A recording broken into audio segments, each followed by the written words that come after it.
सबसे पहले आज इस 7 मार्च के बैच को प्रारंभ करने से पहले 2-3 चीजें मैं इस संस्था के बारे में, संस्था की जो टीम है उसके बारे में बताना चाहूँगा। सबसे पहले आप सभी को, वैसे आप परिचित हो सकते हैं, नहीं भी है तो मैं मेरा खुद का परिचय करवा दूं। मेरा नाम सुमेर सिंह शेखावत और अभी भी मैं खुद को एक शिक्षक नहीं मानते हुए एक विद्यार्थी ही मानता हूँ और हर शिक्षक को जीवन पर्यंत विद्यार्थी बन के ही रहना चाहिए। बात बताऊं कुछ मेरे अभी तक के प्रतियोगिता परीक्षा से मेरा जुड़ाव क्या रहा। वर्ष 2005 में मैंने प्री-बीएड का एग्जाम दिया, क्वालिफाई हुआ मैं उसके लिए। 2007 में मैंने बीएड की और 2008 में राजस्थान में संस्कृत शिक्षा निदेशालय द्वारा सामान्य शिक्षक भर्ती परीक्षा निकाली गई, जिसमें कुल 390 पोस्टें थी और उसमें मैंने अपना चयन करवाया। उस दिन तक मुझे ये लगता था कि क्योंकि जब संस्कृत शिक्षा विभाग की जो तृतीय श्रेणी भर्ती परीक्षा हुई उसमें लगभग 3.5 और 4.25 लाख पूरे राजस्थान भर से अभ्यर्थी उस परीक्षा में सम्मिलित हुए थे। मैं बिल्कुल नया बीएड कंप्लीट करके आया, मुझे ये मन में डर था कि इतनी बड़ी संख्या में सारे मेरे साथी जो है तैयारी करने वाले, क्या मैं सिलेक्शन करवा पाऊंगा। मैंने एक चीज को फॉलो किया, जिस चीज के लिए सूरतगढ़ की एक नई पहचान है, श्री प्रवीण जी भाटिया। पूरा राजस्थान, पूरा भारतवर्ष उनके नाम से परिचित है। सर जिस तरीके से बच्चों को तैयारी करवाते हैं, पहले किसी कार्य के लिए प्लान तैयार करना और उसके पूरा संपूर्ण हमने 6 माह का या वार्षिक एक प्लान तैयार किया और फिर उसको साप्ताहिक खंड में डिवाइड किया, फिर उसको प्रत्येक दिन के खंड में डिवाइड किया और मैंने उसी चीज को फॉलो करते हुए अपनी एक दैनिक कार्य योजना बनाई। प्रत्येक दिन के लिए लिखित में मैंने ये कार्य किया कि इस दिन मैंने कितनी पाठ्य सामग्री पढ़नी है, यानी खुद को एक टास्क दिया, कितना काम मैंने करना ही है। और ऐसे मैं काम करता रहा और सितंबर 2009 में परिणाम आया जिसमें मैं सेलेक्ट हुआ। उसके बाद में ये दौर जो है वो चलता ही रहा। 2012 अक्टूबर में मैं सेकंड ग्रेड हिंदी से चयनित हुआ। उसके बाद में 2017 में मैं स्कूल लेक्चरर पद पे चयनित हुआ और वर्ष 2019 में मैं सेकेंडरी हेडमास्टर पद पर चयनित हुआ। शिक्षा विभाग में सीधी भर्ती वाली ये 4 ही भर्ती परीक्षाएं होती है, आगे कोई है नहीं, इसलिए विराम पड़ गया। प्रशासनिक क्षेत्र में जाने का मेरा बिल्कुल भी मानस नहीं था। शिक्षा विभाग से ही जुड़ा रहना मेरा मेन जो टारगेट था। आगे जो भी रहेंगे वो सारे प्रमोशन रहेंगे।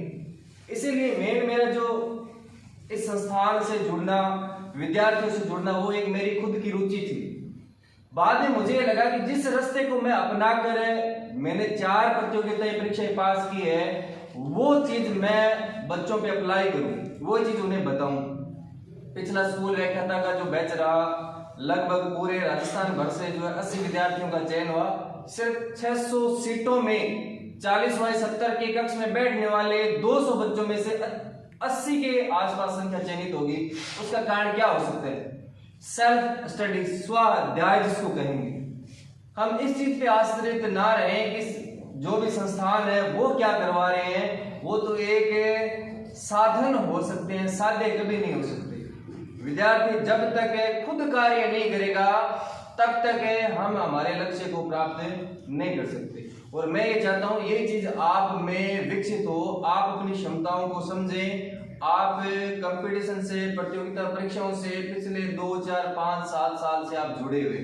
आज भी हम किसी राजस्थान की किसी भी प्रतियोगिता परीक्षा का पेपर देंगे, उसमें कौन सी किताबें आ रही है, कक्षा 6 से लेकर 10, 11, 12 वही किताबें। उन किताबों को हमने अपने एकेडमिक जीवन में पढ़ा है।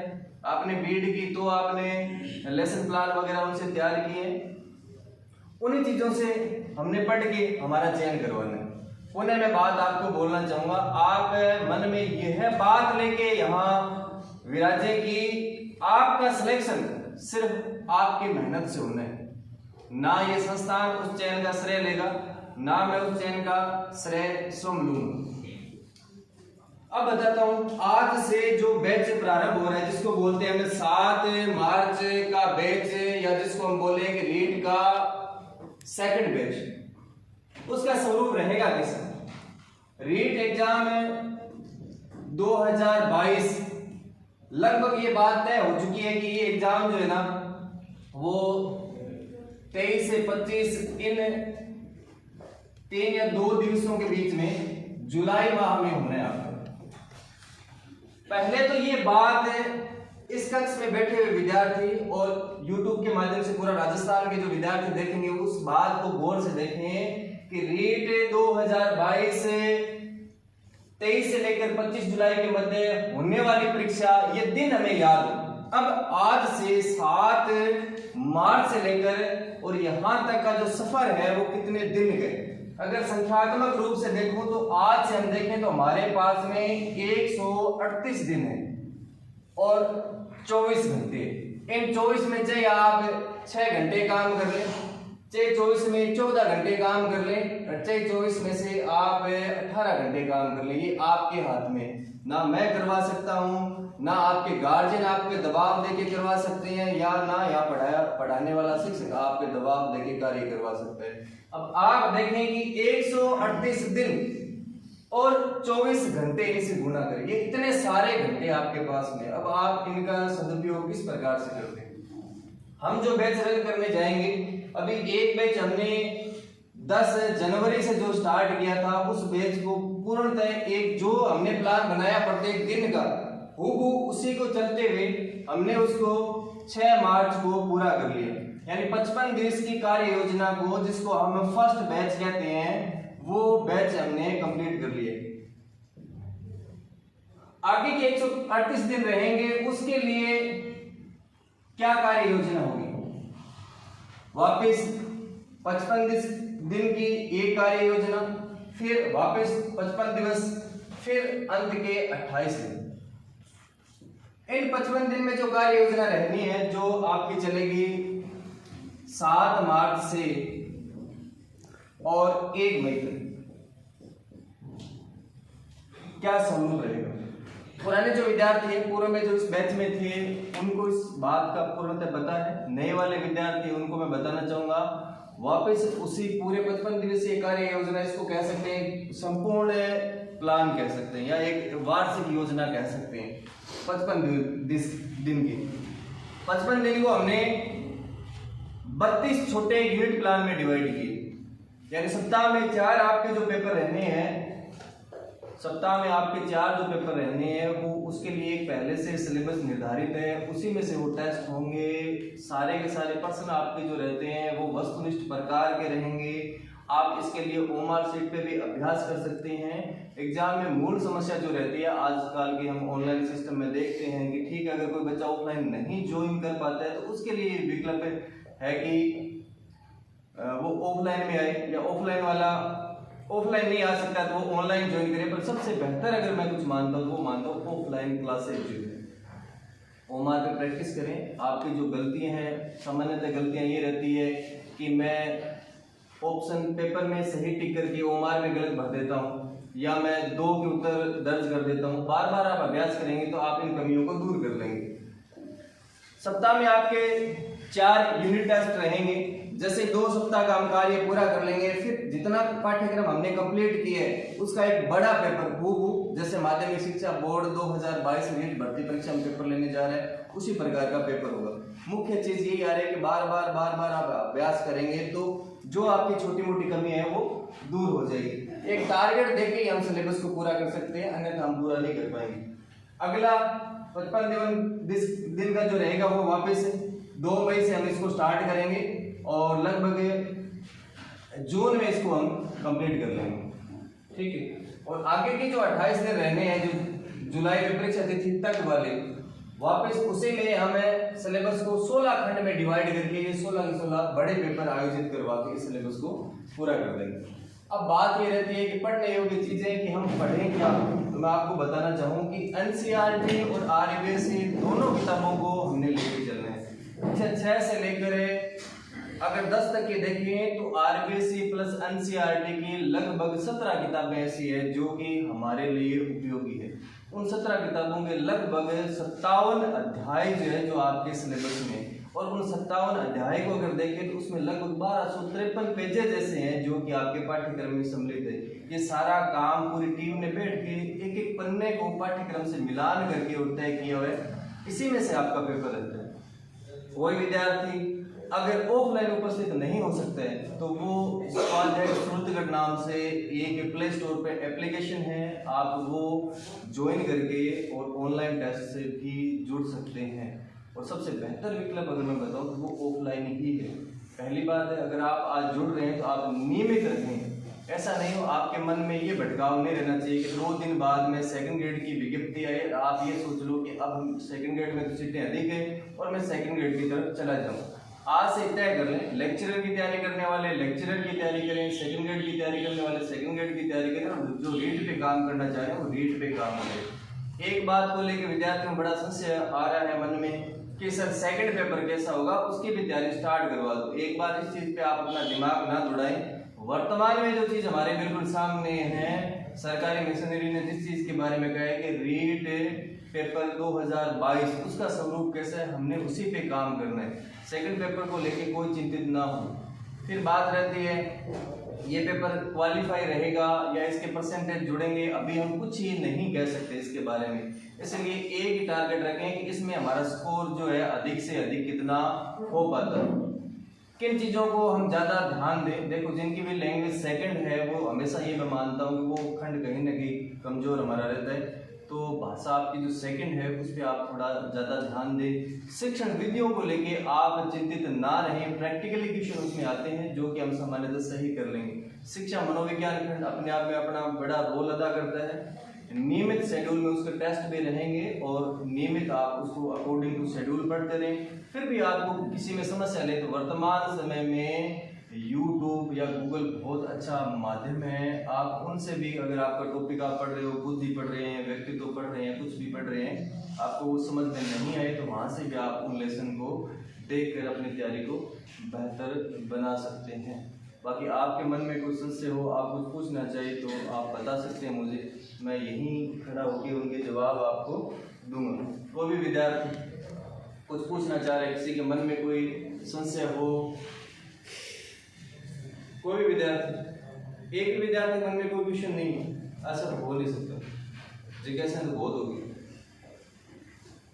या याद ही नहीं आ रहा। मैं बता दूं सर, एक तो समस्या ये है कि सिलेबस बहुत ज्यादा है, पूरा नहीं होता। दूसरी चीज ये है कि याद करते हैं और भूल जाएंगे। ये समस्या नहीं है, ये समस्या सभी के। जो पढ़ेगा उसी को सिलेबस ज्यादा लगेगा, जो नहीं पढ़ेगा उसको कहां से लगेगा, क्योंकि उसने पाठ्यक्रम देख रहे नहीं है। अगर हम किसी एक टास्क बना के टारगेट देके काम को पूरा करना चाहेंगे, मैंने पहले बता दिया 55 दिन और 32 शेड्यूल प्लान, अगर इतने दिन में हम काम समेटना चाहते हैं तो जितना सिलेबस दिया जा रहा है वो हमें पूरा करना ही पड़ेगा। फिर रही बात कि मैं भूल रहा हूँ, स्वाभाविक बात है, मानवीय प्रवृत्ति रहती है कि हम जो पढ़ते हैं वो भूलते हैं। तो इस बात के लिए आप पॉजिटिव रहें कि आपने कुछ पढ़ा है तभी तो आप भूल रहे हैं, सारी चीजें नहीं भूलते कभी भी। जब भी आप नई चीज पढ़ रहे हैं, एक समस्या ये रहती है कि नई चीज पढ़ रहे हैं उसमें से हम क्या पढ़े, मेरे लिए सब कुछ नया है। आप अपने आप को टारगेट दें, आप खुद शिक्षक हैं, सारे B.Ed बीएड हैं आप, कभी कोई नया टॉपिक पढ़ रहे हैं वहां पे आप एक चीज को अप्लाई करें, एक खाली पन्ना ले लें, पेन लें और आप उस टॉपिक से 10 ऑब्जेक्टिव क्वेश्चन निकालें। इस चीज का समाधान हो जाएगा कि क्या पढ़ना है, आपको क्या इंपॉर्टेंट लगता है। अगर आपको ये कह दिया जाए कि किसी टॉपिक से आप एक प्रश्न निर्माण करके हमें दें, तो आप ये तो छांटेंगे ना कि उस टॉपिक में महत्वपूर्ण मुझे ये लगे। तो इस बात का ये अपने आप में जवाब है कि जब भी आप नया टॉपिक पढ़ रहे हो तो उस टॉपिक में महत्वपूर्ण क्या है, आप उससे एक प्रश्न पत्र का निर्माण करें, ऑब्जेक्टिव क्वेश्चन बनाएं, वो ही अपने आप में क्या है, महत्वपूर्ण है। आप किसी भी टॉपिक में उलझे नहीं, एक सतत प्रक्रिया से उसको पढ़ते रहें, टारगेट बना लें। मान लो आप एक पन्ना पढ़ रहे हैं, आपके लिए वो जटिल है, तो आप सिर्फ उससे 5 क्वेश्चन याद करें, आप उससे 10 याद करें। एक रिवीजन में उसमें दिए हुए सारे ऑब्जेक्टिव क्वेश्चन अगर वो 100 भी हो सकते हैं, 20 भी हो सकते हैं, 50 भी हो सकते हैं, एक रिवीजन में कभी याद नहीं होते।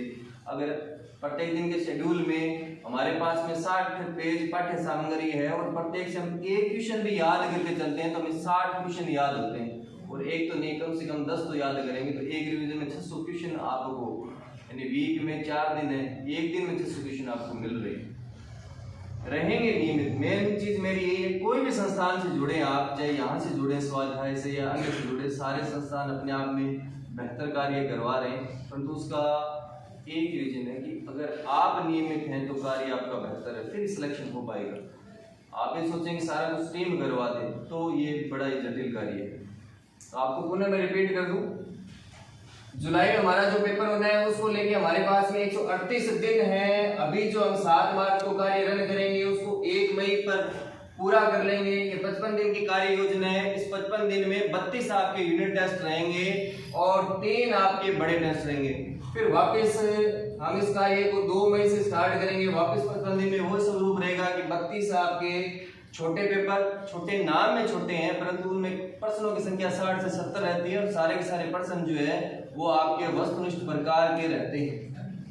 अगले जो हमारे पास में 28 दिन बचेंगे परीक्षा से पहले तक के, इसी पाठ्यक्रम को हम 16 दिन में कंप्लीट करेंगे। तो आप एग्जाम तक कम से कम मैं मानता हूं कि 3 बार आपका रिवीजन कंप्लीट हो जाएगा, जिसके दौरान पूरे के दौरान जो मैं मानता हूं कि 3 या 4 बड़े पेपर इस यूनिट में, 3 से लेकर 4 बड़े पेपर इस यूनिट में, यहाँ वाले सारे के सारे पेपर जो बड़े ही पेपर करवाए जाएंगे। तो माध्यमिक शिक्षा बोर्ड जिस प्रकार के पेपर लेगा, परीक्षा तक हम कम से कम 20 बड़े पेपर ले चुके होंगे। तो छोटी जो कमियां विद्यार्थियों की रहेगी वो अपने आप में पूरी हो जाएगी। ठीक है, इसी के साथ में इस चर्चा को यहीं बंद करते हैं।